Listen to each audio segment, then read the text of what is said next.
beneath the old oak tree, the forgotten ritual that wakes the dead on the longest night. On the edge of a sleepy village nestled between mist-covered hills, an ancient oak tree stood, its gnarled branches reaching toward the heavens. The villagers spoke of it in hushed tones, their words tinged with a mixture of reverence and fear. The old oak, they called it, and it was said to hold secrets as old as time itself. It was on the longest night of the year, the winter solstice, that the tree's power was believed to awaken. The night when the veil between the living and the dead thinned, and the forgotten ritual was meant to be performed. 100 years ago, the villagers had carried out this ritual every solstice without fail, but as the years passed, memories faded, and the ritual was forgotten. Now, only the oldest among them could remember the whispers of their ancestors, whispers that spoke of a time when the ritual would stir the dead from their slumber, returning them for one night only. Clara, a young woman born far beyond the village, arrived just as the sun dipped below the horizon on the evening of the solstice. She had come to visit her grandmother's grave, but the old woman's spirit had lingered in Clara's dreams for months, urging her to return. Her grandmother had always spoken of the old oak and its power, though Clara had dismissed it as nothing more than folklore. But tonight, something felt different, a chill in the air, a whisper in the wind. She could feel the weight of something ancient pressing down on the village. Curiosity led her through the narrow streets toward the ancient tree. As she approached, she saw an elderly man sitting cross-legged beneath the oak, his eyes closed in deep concentration. His weathered face was a map of lines, his voice a gravelly whisper when he finally spoke. "You're here," he said, his eyes flicking open as if he had been expecting her. "The bloodline, your grandmother's spirit still lingers in you. Clara, you are the one." Clara stepped back, startled. "What do you mean? What are you talking about?" "The ritual," the old man continued, his voice urgent. "The ritual that brings the dead back. It must be performed. Only then can the spirits find peace, and only then can you understand what was lost." Before she could ask another question, a group of villagers gathered, their faces shadowed by the night. They too had come to the old oak, drawn by something that stirred in their bones. They had been waiting for the return of the ritual, waiting for someone who could reignite the ancient magic. Clara felt the weight of their gaze upon her. A fire was kindled beneath the oak, its flames flickering in the still air. The old man began to chant in a language Clara didn't understand, a tongue older than time, and the others joined in. The wind howled, and the ground beneath their feet trembled. As the chant grew louder, the air grew colder, and a thick fog rolled in, swirling around the base of the tree. Clara could see figures emerging from the mist, silhouettes of long-dead ancestors, their forms translucent, their eyes gleaming with otherworldly light. The dead had returned, as they always did on this night. But this time, it was not a mere visitation. This was something more. Clara felt a tug deep within her chest, pulling her toward the oak. Without thinking, she stepped forward, placing her hand on the rough bark of the ancient tree. The moment she did, a surge of energy shot through her, and the ground beneath her feet seemed to split open. From the dark earth, a shadowy figure rose, tall and cloaked in tattered robes. Its face was obscured, but Clara could feel its presence, familiar, yet alien. It was her grandmother. The figure stepped forward, and Clara felt a rush of memories flood her mind. Her grandmother's voice, soft and comforting, echoed in her ears. "You are ready, child. The ritual must be completed. Only you can bring peace to the spirits that roam these lands." With trembling hands, Clara took a deep breath and began to chant the words she had never learned, words that came from somewhere deep within her soul. The fog thickened, swirling around the villagers and the figures of the dead. The fire blazed brighter, casting eerie shadows across the land. As Clara's voice rose, the figure of her grandmother stepped closer. The air seemed to vibrate with ancient power, and in that moment, Clara understood the truth of the ritual. It was not just about the dead returning, it was about the living honoring their ancestors, acknowledging the ties that bound them across generations. The ritual was a bridge, a thread that connected the past, present, and future. With one final word, the chant ended. The fog began to recede, and the spirits of the dead slowly faded back into the ether, their forms dissolving like mist under the morning sun. The coldness in the air lifted, and the village returned to silence. Clara stood alone beneath the old oak, her heart heavy with a deep sense of connection. The ritual had been completed, but the weight of its meaning lingered in the air. Her grandmother's spirit, though gone, was at peace, and the spirits of the village's ancestors had found their rest once more. As the first rays of dawn broke through the horizon, Clara turned away from the tree, her mind filled with the knowledge of what had just transpired. The ritual had awakened something in her, something that would never be forgotten. And from that night on, she knew the village would never forget the long-lost ritual beneath the old oak tree. Beneath the old oak tree, the forgotten ritual that wakes the dead on the longest night, Part 2. The morning after the ritual, the village felt different. There was a stillness in the air, a calm that hadn't existed before. The fog that had clung to the earth through the night had dispersed, and the sun, unusually warm for the season, bathed the village in a soft golden light. Yet, Clara felt an unease that settled deep within her bones. The villagers had gone back to their daily routines, but there was a subtle shift in the way they looked at her now. Whispers followed her wherever she went, some in awe, others in fear. They spoke of the ritual, the return of the dead, and how Clara had been the one to call them back. But most of all, they spoke of the prophecy that foretold the one who would awaken the spirits and how they would hold the power to alter the fate of the village. Clara hadn't expected to be a part of something so grand, something so much larger than herself. She had come to visit her grandmother's grave, not to unleash forces beyond her understanding, but now that she had crossed that threshold, there was no turning back. As the days passed, Clara began to experience strange occurrences. At night, she would hear whispers from the shadows, faint voices calling her name. When she looked, no one was there. The wind carried secrets, fragments of ancient stories she had never heard. And sometimes, when she walked beneath the old oak, she felt the pulse of the tree, a heartbeat that matched her own. It was as if the tree itself was alive, waiting, watching, and perhaps, testing her.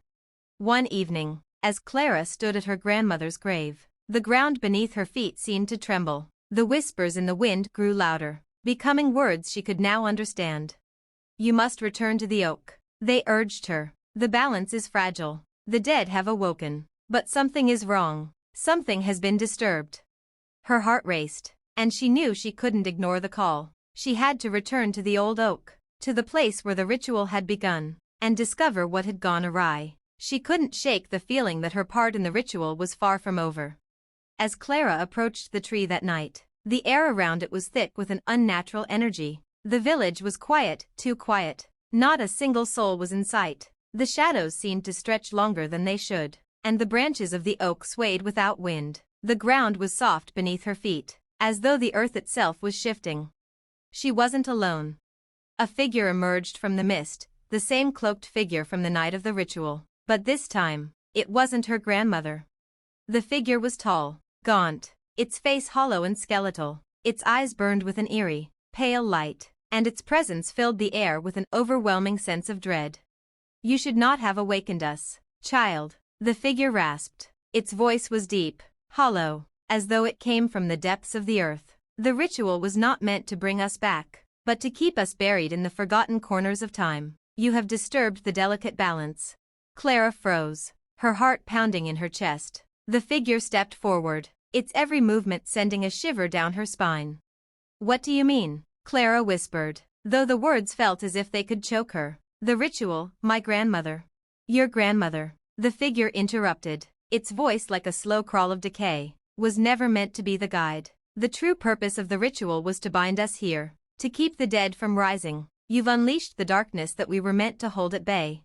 Clara's mind raced, the truth slowly sinking in. The ritual had been a safeguard, not a celebration. The spirits were not meant to return, but to remain hidden, locked away beneath the earth. But she had brought them back, and now the balance between life and death was fractured. "Then, what happens now?" Clara asked, her voice trembling. The figure raised a bony hand, and with a single motion, the ground around them cracked open, revealing a chasm that seemed to stretch into eternity. From within the darkness, thousands of shadowy figures began to rise, their forms formless, their eyes glowing with a hunger for life. "They are not the peaceful ancestors," the figure said. "They are the ones who were meant to remain forgotten, the ones whose power was too dangerous to awaken, and now they hunger for revenge." The shadows began to creep toward her, their twisted forms reaching for her with an unsettling speed. You must stop this. The figure continued, its voice now more urgent, more insistent. Only the bloodline of the one who awakened the ritual can restore the balance. You must perform the counter-ritual. Clara's breath hitched. The weight of her decision pressed on her chest. She hadn't asked for this power, hadn't wanted this responsibility, but she could see no other way. With trembling hands, she stepped closer to the old oak, placing her palm against its bark once more. This time, however, the energy that surged through her was not comforting. It was raw, powerful, filled with the weight of consequences. She closed her eyes, focusing on the words she had never truly learned but now instinctively understood.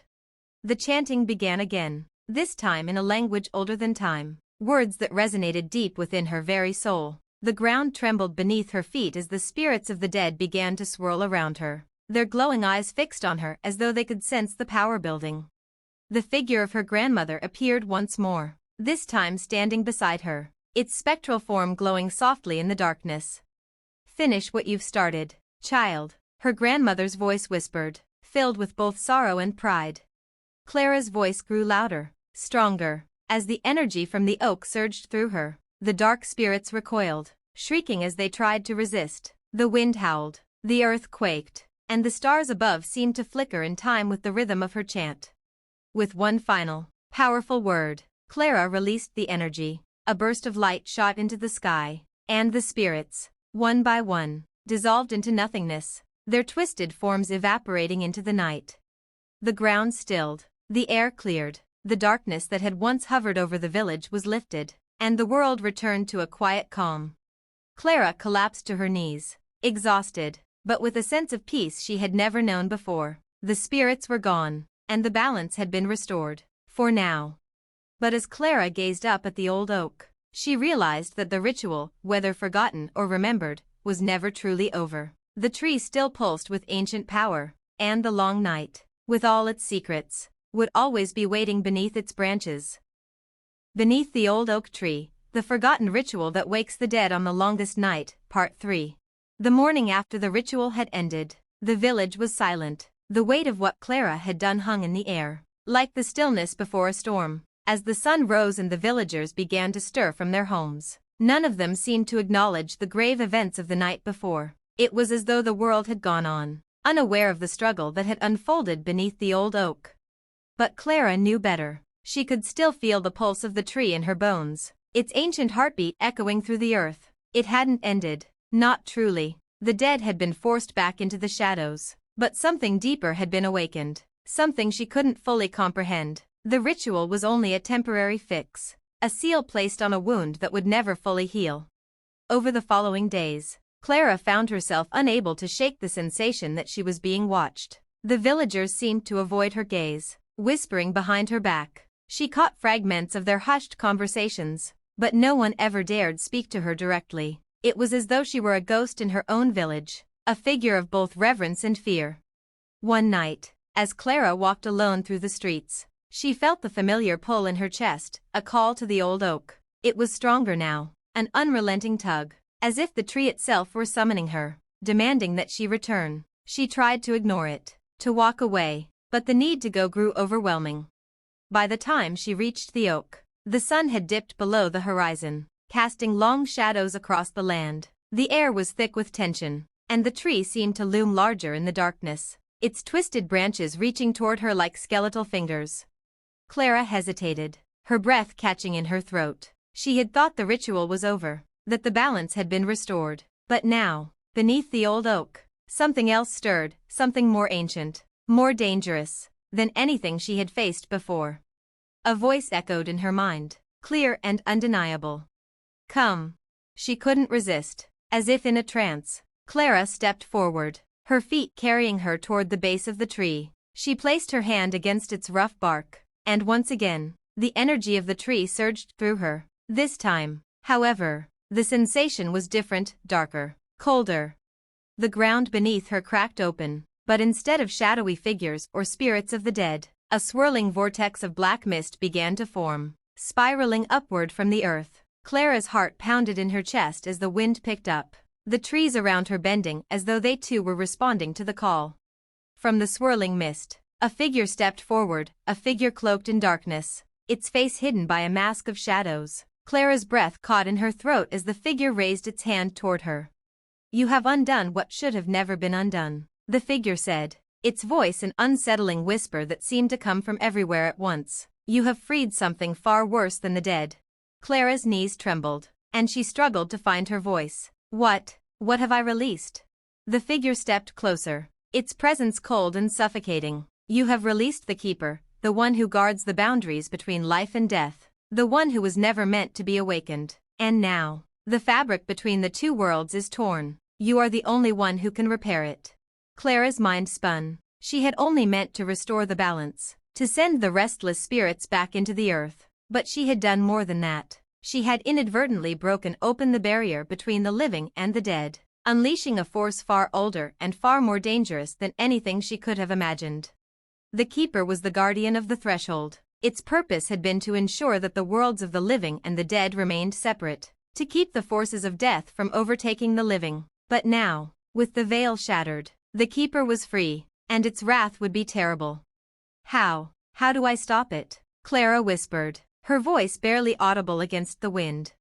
"You must descend," the figure replied, its form flickering like a flame, "into the heart of the oak. Only there will you find the power to mend the tear. But beware, the path is not easy, and the cost will be high." Without another word, the figure vanished into the swirling mist, leaving Clara standing alone beneath the old oak. The ground around her rumbled again, and the air grew thick with an unnatural pressure. Clara knew what she had to do. She had no choice.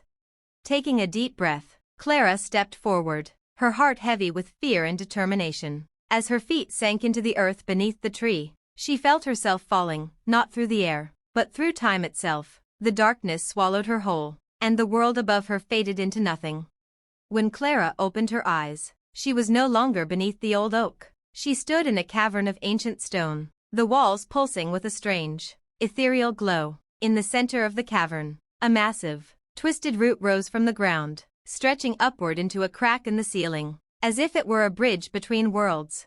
At the base of the root, a figure stood, a cloaked figure whose presence radiated a suffocating power. "The Keeper." "You should never have come," the Keeper said, its voice a low growl that echoed in the cavern. "You have disturbed the ancient balance. Now, you will pay the price." Clara's heart raced as she stepped forward, determined. She had come too far to turn back now. "I'm not here to fight you," she said, her voice steady despite the fear gnawing at her. "I'm here to fix what I've broken. I'll restore the balance." The Keeper's eyes glowed with an unsettling light, its mask shifting to reveal a face that was both human and monstrous. "You cannot undo what has been done. The fabric of the world is already torn. Only one path remains."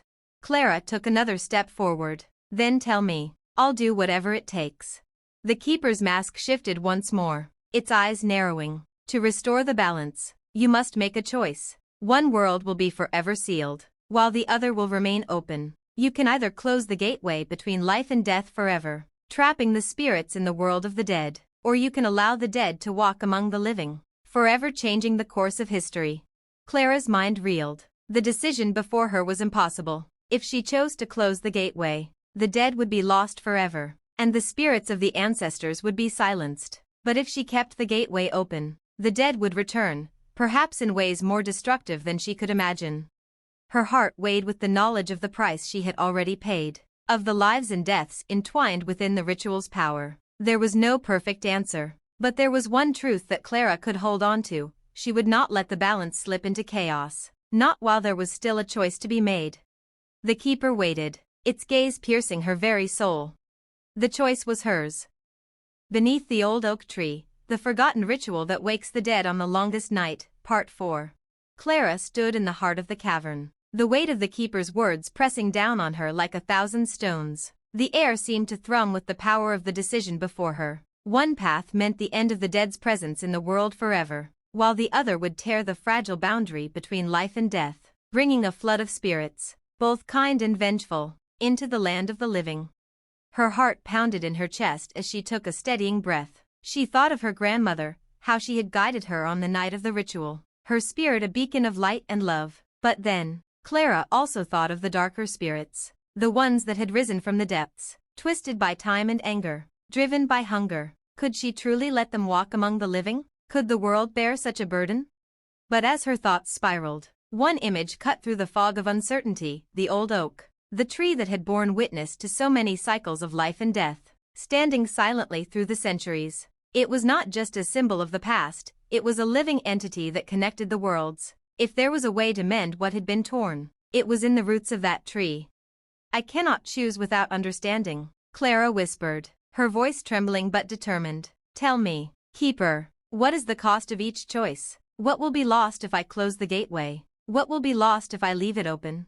The Keeper's glowing eyes narrowed, its presence heavy in the cavern. "The cost is always the same," it said, its voice deep and resonant. "Life and death are two halves of the same whole. The balance must be preserved at all costs. You cannot have one without the other, but you can only choose which will dominate."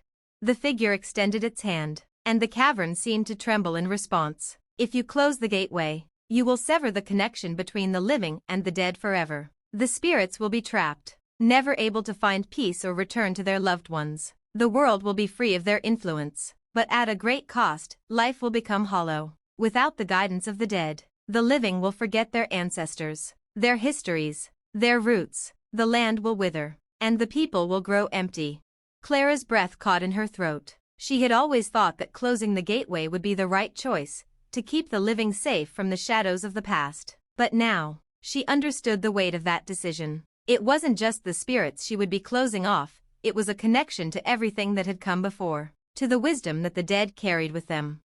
The Keeper's voice grew darker. "On the other hand, if you leave the gateway open, the dead will return to the world of the living. They will walk among you, some seeking redemption, others seeking vengeance. The living will be forced to confront the consequences of their past, and the veil will no longer hold the balance. You will see the dead rise, not as they were in life, but as shadows of their former selves. The boundaries between life and death will blur, and the world will be irrevocably changed." Clara's mind raced. She could see both sides of the argument clearly now. Either way, something precious would be lost. But what was the true cost of preserving the world's connection to its past? And what would the living sacrifice if they were forced to confront the spirits of those who had passed? Her gaze fell on the twisted root in the center of the cavern, the bridge between the two worlds. The answer was not simple. It never could be. She thought of her grandmother, her ancestors, and all the villagers who had lived and died in this land. The old oak had stood through it all, bearing witness to the rise and fall of generations. But Clara knew now that the old oak had been waiting for someone who could understand the true nature of the balance. And that someone, for better or worse, was her. "I won't sever the connection completely," Clara said, her voice steady despite the fear that gripped her heart. "The living must remember their past. The dead are not just ghosts to be forgotten, but guides. The connection between life and death is sacred. But I won't let the world descend into chaos. I will find a way to keep the balance intact, without opening the floodgates." The Keeper's shadowed face seemed to shimmer for a moment, its eyes flashing with something like approval, or perhaps disdain. "You would try to change the rules?" the Keeper asked, its voice low, full of both curiosity and warning. "I would try," Clara answered. "I will make a new path, one where the spirits are honored, but where the living are not consumed by them. I will weave the old and the new together, create a new balance that doesn't tear the world apart."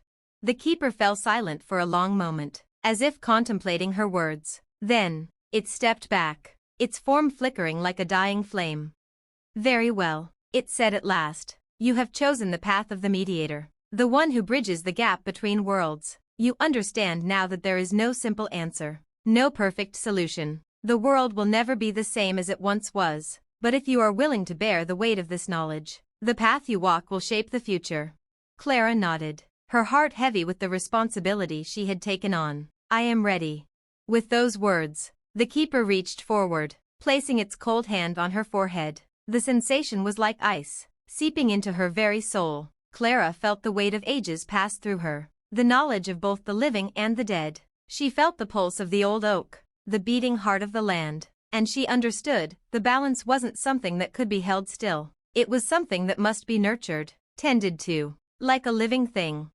The Keeper's form began to dissipate, its shadowed edges melting into the mist. "Go now," it said softly, its voice fading. "Your journey is just beginning."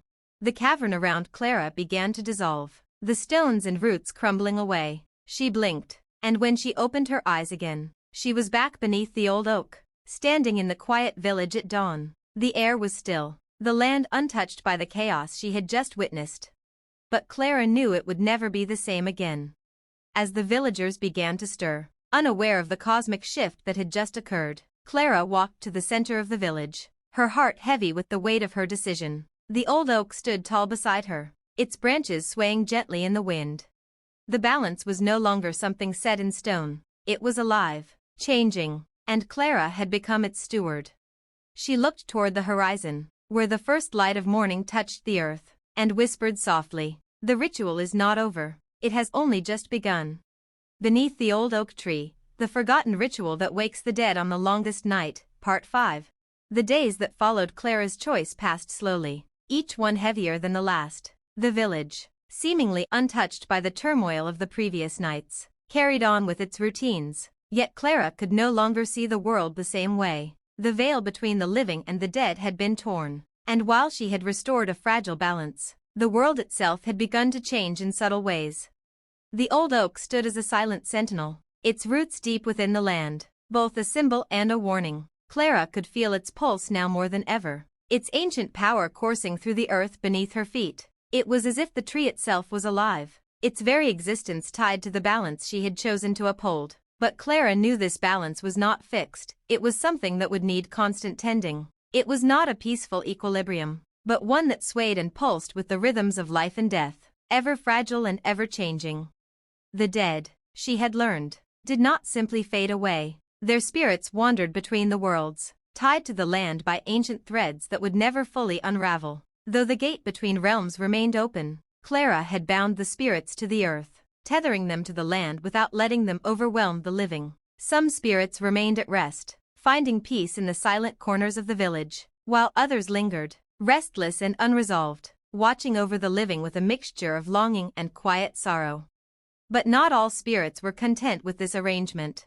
One evening, as the sun dipped low in the sky, Clara stood beneath the oak, her hand resting against its bark. The air was thick with a strange energy, and the shadows seemed to grow longer, stretching out toward her. She could feel them beneath the earth. In the dark corners of the village, the restless dead stirred. From the edge of the village, she heard footsteps, slow, deliberate, heavy with the weight of years. Clara turned, her heart suddenly heavy with unease. A figure emerged from the mist that had begun to roll in, its shape familiar, yet its presence was unlike anything she had felt before. It was a man, tall and thin, his features obscured by the shadows, but Clara knew him immediately. He was one of the villagers, a man who had died many years ago, one of those who had been lost in the great storm that had ravaged the village in her youth. "Roderick?" Clara whispered, her voice tight with disbelief. The figure stepped closer, his eyes empty, hollow, like two dark pits. His face was gaunt, his once familiar features twisted by time, his skin stretched tight over bones that no longer seemed to belong to the living. But it was him, it had to be. There was something about the way he held himself, the subtle twitch of his hand, the distant glint of recognition in his gaze. "Clara." His voice was hoarse, as though he had not spoken in years. "You have opened the door, child. You've bridged the gap between our world and theirs." Clara took a step back, her heart racing. I did what I had to do, to restore the balance. You shouldn't be here." Roderick's gaze darkened. "I should never have left," he muttered. "The dead cannot be bound, Clara. They cannot be imprisoned between worlds. You've made a grave mistake." Clara's breath caught in her throat. "What do you mean?" Roderick's hollow eyes locked onto hers. "You may have bound the restless spirits, but you have also chained us, the forgotten ones, to this earth. We are neither fully dead, nor truly alive. We are nothing, and nothing cannot exist for long." The ground trembled beneath her feet, and the air grew heavy with an unspoken force. From the shadows around her, others began to emerge, figures she recognized, though their faces were twisted and blurred by time and decay. The spirits of those lost to the village, who had once been nothing more than memories, were now stepping into the world of the living. Clara's heart pounded as she backed away from Roderick, the reality of her decision crashing down on her. She had not only allowed the dead to walk the earth again, but she had created something new, something dangerous. The boundary between the living and the dead was fragile. Yes, but it was never meant to be this blurred. Roderick took another step toward her. You did not understand what you were doing, Clara. The ritual was meant to keep the dead at rest, not allow them to walk freely among the living. You may have thought you could preserve the balance, but you have set the stage for something far worse, something that will devour this world, piece by piece. Clara's mind raced. She had thought she could manage it, that she could control the spirits, guide them toward peace, but now she understood. Some things should never be tampered with. The boundary between life and death was not meant to be traversed so casually. The forces she had unleashed were beyond her control.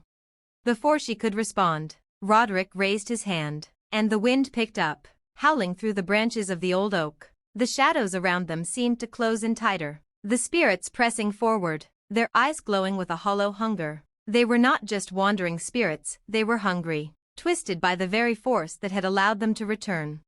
You've woken something far more dangerous than you know, Clara, Roderick said, his voice cold. You've awakened the hunger. Clara felt it then, the hunger, gnawing at the edges of her mind, clawing at the edges of her heart. It was an insatiable craving, a desire that would never be satisfied. The dead, the lost, they weren't just looking for peace anymore. They were looking for something else, something darker. The village began to shift. Clara could see it in the eyes of the villagers, the way they walked through the streets as if they were unaware of the growing danger. They were starting to feel it too, the pull of the dead, the insatiable hunger of the spirits she had bound. The balance she had fought so hard to maintain was crumbling. You were warned, Roderick said, his voice a low whisper, and now, the price will be paid. Clara's breath came in shallow gasps. She could hear the whispers of the spirits now, murmuring from the shadows, urging her to take action. The old oak pulsed beneath her hand, its energy growing stronger, more erratic. The ritual was not over, it was only beginning. Clara closed her eyes, feeling the weight of the moment. The spirits would not rest until they were satisfied. The world she had once known was slipping away, replaced by something darker, something more dangerous. She had to stop it. She had to restore the balance before it was too late. But the question remained, could she undo the damage she had done, or had she already crossed a line from which there was no return? The winds howled louder, and Clara knew, with a sickening certainty, that the long night was only beginning. Beneath the old oak tree, the forgotten ritual that wakes the dead on the longest night, Part 6. The sky remained shrouded in a bruised twilight, though the sun should have long since risen. Clara stood rooted before the old oak, its bark now etched with shifting glyphs that pulsed faintly like a heartbeat. Around her, the restless dead circled in silence, watching, not yet attacking, not yet retreating. Roderick remained at the front, his spectral form flickering, a marionette held together by will and rage. Clara could feel the truth of his words humming in her bones. She had disturbed something ancient, not just the dead, but the balance within the land itself. A force more primal than the ritual had been stirred. But she was not helpless, not yet. Clara stepped forward, her voice cracking but firm. You said I awakened the hunger, then help me stop it. The dead around her wavered. Some turned their hollow gazes to Roderick. Others looked back toward the dark woods that bordered the village, as if waiting for something worse. Roderick narrowed his eyes. You cannot stop what you've already let in. The hunger is not merely ours, it is older, deeper. It fed on the gaps between the worlds before we had names for it. It slept beneath the roots, waiting for someone foolish enough to crack the seal. Clara's eyes widened. The old oak. He nodded slowly. It is not just a bridge. It is a gate. And the ritual you performed, it didn't only wake the dead, it stirred what lies beneath them. Before Clara could speak again, the earth beneath her feet groaned. From the base of the old oak, a black fissure yawned open, wide as a grave and twice as deep. A foul wind poured from it, wet, warm, and smelling of decay older than time. The spirits recoiled. Even Roderick stepped back. And then it emerged. It had no true shape. Its body was a slithering mass of shadows and ash, shifting like smoke in water. Its eyes, if they could be called that, were burning pits of hunger, voids that drew light inward. Clara stumbled back, choking on the sheer wrongness of its presence. The hunger had awoken. The dead were no longer her enemies. They were its prey. No, Clara shouted, summoning the last dregs of her resolve. This is not what I chose. This is not the balance I sought. The old oak groaned again, the roots around it writhing like serpents. Clara dropped to her knees and pressed both hands to the soil, focusing on the pulse within the tree, the heartbeat of the land. She reached into it, mentally clawing her way through pain, memory, and fire. She called not just to the spirits, but to the roots themselves. Images flooded her mind, generations of ritual keepers, standing at this very place, guarding the boundary. She was not alone. She had never been alone.